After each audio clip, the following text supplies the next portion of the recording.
नमस्कार, मी सुमित जगदाळे. जनवार्तामध्ये आपल्या सर्वांचं स्वागत. पाहूयात पुण्यातील काही विशेष घडामोडी.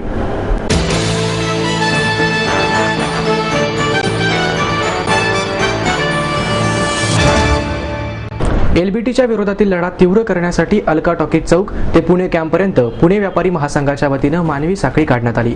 एलबीटीच्या विरोधात 1 एप्रिलपासून व्यापाऱ्यांनी बंद पुकारला आहे. या बंदच्या पार्श्वभूमीवर दुसऱ्या दिवशी सर्व व्यापारी संघटनांच्या वतीनं एकत्र येऊन मोर्चा काढण्यात आला. त्यावेळी जोपर्यंत एलबीटी रद्द केलं जात नाही तोपर्यंत हा लढा चालूच राहणार आहे असं जाहीर करण्यात आलं. त्या अनुषंगाने सलग तिसऱ्या दिवशी एलबीटीला विरोध म्हणून पुकारलेला लढा तीव्र करण्यासाठी ही मानवी साखळी काढण्यात आली. पुणे व्यापारी महासंघाच्या वतीनं काढण्यात आलेल्या या मानवी साखळीमध्ये पुण्यातील सर्व व्यापारी सहभागी झाले.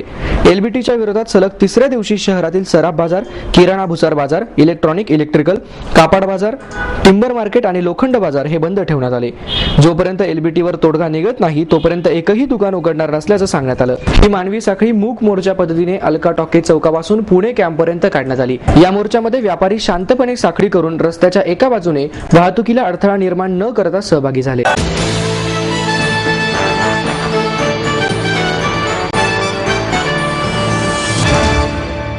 कॉस्मॉस बँकेच्या अध्यक्षपदी कृष्णकुमार गोयल तर उपाध्यक्षपदी मिलिंद काळे यांची बिनविरोध निवड करण्यात आली. सहकारी बँकिंग क्षेत्रात झपाट्याने घोडदौड करणाऱ्या कॉस्मॉस कोऑपरेटिव्ह या मल्टीस्टेट शेड्यूल बँकेच्या अध्यक्षपदी कृष्णकुमार गोयल आणि उपाध्यक्षपदी मिलिंद काळे यांची एकमताने निवड करण्यात आली. नवनिर्वाचित अध्यक्ष आणि उपाध्यक्ष यांची मुदत 31 डिसेंबर 2014 म्हणजे सध्याच्या संचालक मंडळाबरोबर संपणार आहे. निवृत्त सहाय्यक निबंधक भास्करराव शेळके यांच्या अध्यक्षतेखाली कॉस्मॉस बँकेच्या संचालक मंडळाची बैठक झाली. या बैठकीत सर्वानुमते कृष्णकुमार गोयल आणि मिलिंद काळे यांची निवड करण्यात आली. कॉस्मॉस बँकेचे अध्यक्ष शशिकांत बुगदे यांनी प्रकृती अस्वास्थ्यामुळे अध्यक्षपदाचा राजीनामा दिला असून यामुळे रिक्त झालेल्या अध्यक्षपदावर कृष्णकुमार गोयल यांची संचालक मंडळाने निवड केली आहे. गोयल हे प्रसिद्ध यश बांधकाम व्यावसायिक असून गेली 20 वर्षे ते कॉस्मॉस बँकेचे संचालक म्हणून कार्यरत आहेत. यापूर्वी त्यांनी बँकेचे अध्यक्षपद 4 वेळा उपाध्यक्षपद सांभाळले आहे. गोयल हे हिंदू स्वाभिमान प्रतिष्ठानचे अध्यक्ष, अखिल भारतीय मराठी नाट्य परिषदेचे उपाध्यक्ष, खडगी शिक्षण संस्थेचे उपाध्यक्ष आणि महाराष्ट्र राज्य अग्रवाल समाजाचे उपाध्यक्ष म्हणून कार्यरत आहेत. मला सांगायचा आनंद वाटतो की कॉस्मॉस बँकेची स्वतःची इमारत ही गणेश खिंड रोडवर आकार घेत आहेत. 15 मजली ही इमारत त्या वर्षभरामध्ये कानवायत होईल.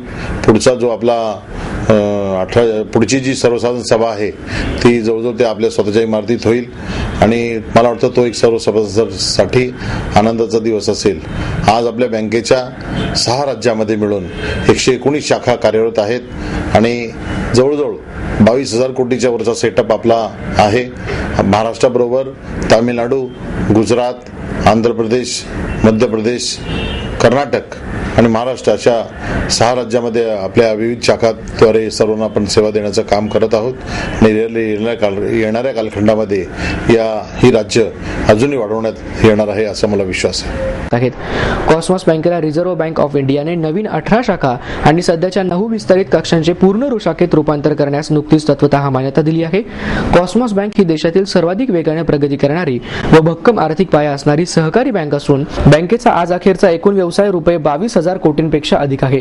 बँकेच्या 6 राज्यात 19 शाखा व विस्तारित कक्ष कार्यरत आहेत. खूप आनंद वाटला. आमच्या सर्व संचालक मंडळाने एकमताने बिनविरोधपणे माझी निवड या ठिकाणी केलेली आहे.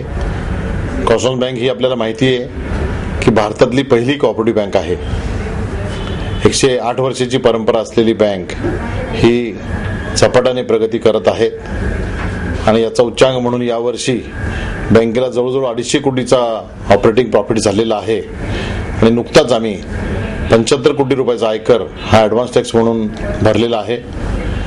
गेली 3 वर्ष सातत्याने नॉन कॉर्पोरेट क्षेत्रामध्ये सगळ्यात हायेस्ट ॲडव्हान्स टॅक्स भरणारी कॉस्मॉस बँक ही पहिली बँक आहे.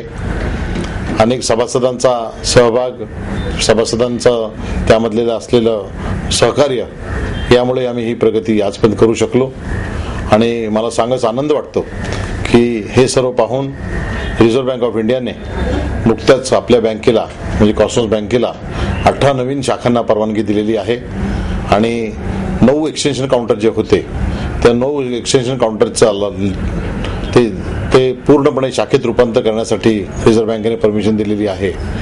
त्याप्रमाणे शिवाजी कोऑपरेटिव्ह बँक जी गडहिंग्लजची आहे त्याही बँकेचं विलिनीकरण 15 मे पर्यंत आपण कॉर्पोरेशन बँकेमध्ये करत आहोत. म्हणजे एकंदर येणाऱ्या काही 3-4 महिन्यामध्ये आपली शाखांची संख्या ही जवळजवळ 141 शाखा होतील आणि मला वाटतं तो एक सर्व सभासदांसाठी आनंदाचा दिवस असेल.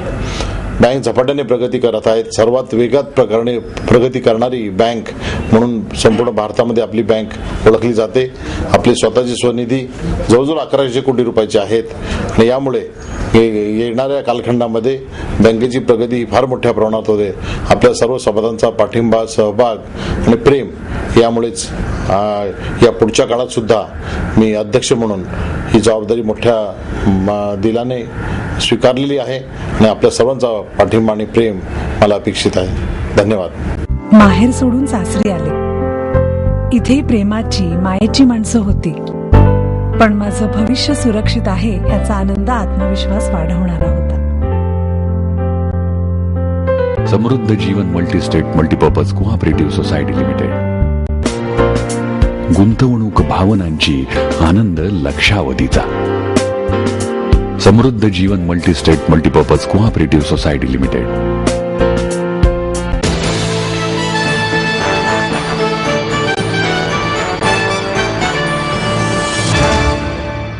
दुष्काळामुळे राज्याची स्थिती दिवसेंदिवस बिकट होत असताना राज्य सरकारने ठोस पावलं उचलण्याची गरज असल्याची मागणी मराठा महासभेच्या वतीनं करण्यात आली असल्याची माहिती महासभेचे जिल्हाध्यक्ष विजय दरेकर यांनी दिली.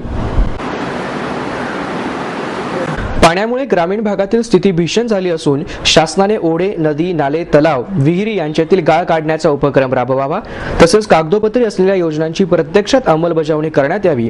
दुष्काळी परिस्थितीवर कायमस्वरूपी उपाययोजना करण्यात यावी. रोजगार हमी योजना, चारा छावणी यांकडे गांभीर्याने लक्ष द्यावे अशा मागण्या महासभेकडून करण्यात आल्या आहे. याविषयी पुण्याचे जिल्हाधिकारी विकास देशमुख यांना पत्र देण्यात आले असून त्यांच्या प्रतिसादाची प्रतीक्षा करत असल्याचं दरेकर म्हणाले.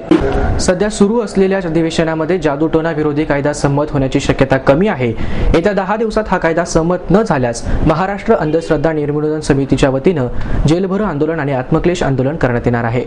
महाराष्ट्र अंधश्रद्धा निर्मूलन समितीच्या वतीनं दिनांक 11 ते 14 एप्रिल या कालावधीत सातारा येथील जिल्हाधिकारी कार्यालयासमोर आत्मक्लेश उपोषण आणि 16 एप्रिल रोजी मुंबई येथील आझाद मैदानावर जेलभरो आंदोलन करण्यात येणार असल्याची माहिती अंधश्रद्धा निर्मूलन समितीचे संस्थापक कार्याध्यक्ष डॉक्टर नरेंद्र दाभोळकर, कार्यवाहक मिलिंद देशमुख आणि जिल्हा कार्याध्यक्ष ॲडव्होकेट मनीषा महाजन यांनी दिली.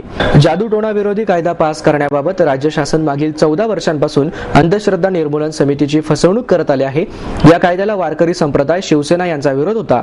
मात्र या चर्चेनंतर कायद्यात केलेल्या बदलांमुळे त्यांचाही विरोध राहिला नाही. राष्ट्रवादीचा या कायद्यास पूर्णतः पाठिंबा असल्याचं उपमुख्यमंत्री अजित पवार यांनी लेखी लिहून दिलं आहे. तर अर्थसंकल्पीय अधिवेशनात हा कायदा मंजूर करण्याचं आश्वासन मुख्यमंत्री पृथ्वीराज चव्हाण यांनी दिले होते. मात्र या अर्थसंकल्पीय अधिवेशनात हा कायदा मंजूर होण्याची शक्यता नाही. आई वडिलांनी पै जमवून मला शिकवण्याचा निर्णय घेतलेला कळत होता.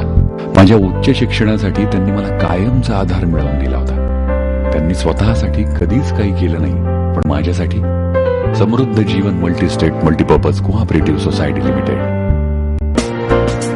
गुंतवणूक भावनांची, आनंद लक्षावधीचा. Samruddha Jeevan multistate multipurpose cooperative society limited.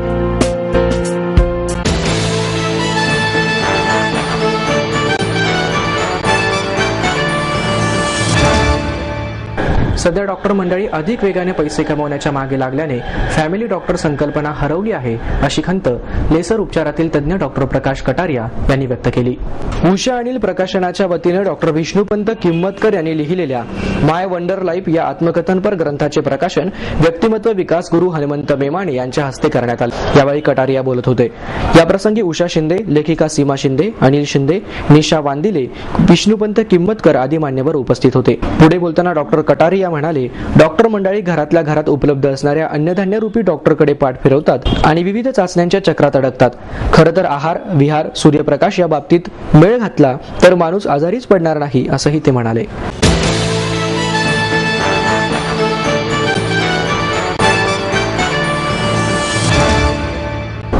Maratha समाजाला इतर मागासवर्गीय समाजाप्रमाणे आरक्षण मिळावे या मागणीसाठी संभाजी ब्रिगेडच्या वतीनं येत्या गुरुवारी मुंबईतील आझाद मैदानावर महामोर्चा काढण्यात येणार आहे.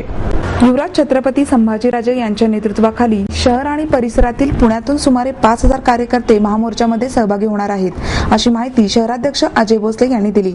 माजी मुख्यमंत्री विलासराव देशमुख, अशोकराव चव्हाण, मुख्यमंत्री पृथ्वीराज चव्हाण यांनी आरक्षणाबाबत नुसतीच आश्वासने देऊन वेळ काढूपणा केला आहे. यामुळे मराठा समाजाला आरक्षण मिळेपर्यंत आंदोलन चालू ठेवण्याचा निर्धार सर्व मराठा संघटनांनी केला आहे. अभिमन्यू पवार, रमेश हांडे, किरण कामठे, जयकर कदम, सुनील भाडडे, धनाजी जाधव यावेळी उपस्थित होते. या मोर्चामध्ये संभाजी ब्रिगेडसह जिजाऊ ब्रिगेड, भगतसिंग विद्यार्थी परिषद, अखिल भारतीय मराठा महासंघ, छावा संघटना, संभाजी सेना आदी विविध संघटनांचे कार्यकर्ते महामोर्चामध्ये सहभागी होणार आहेत. आपलं स्वप्न, आपलं मन, आपलं स्वतःचं घर हेच खरं धन. समृद्ध जीवन पार्क सादर करत आहे 140 फ्लॅट्सची एक प्रशस्त गृह योजना. कात्रज कोंढवा रोडवर बिबवेवाडीपासून फक्त 2 किलोमीटर अंतरावर आपल्या आर्थिक गणितात बसणारे 1 व 2 BHK फ्लॅट्स. तब्बल 3 मजली पार्किंग सह ऐस पैस गार्डन, क्लब हाऊस आणि इतर सुविधांनी सुसज्ज. बुकिंग साठी संपर्क 9850937373 9850947373. समृद्ध जीवन, नांदी सौभाग्याची, सुरुवात प्रगतीची.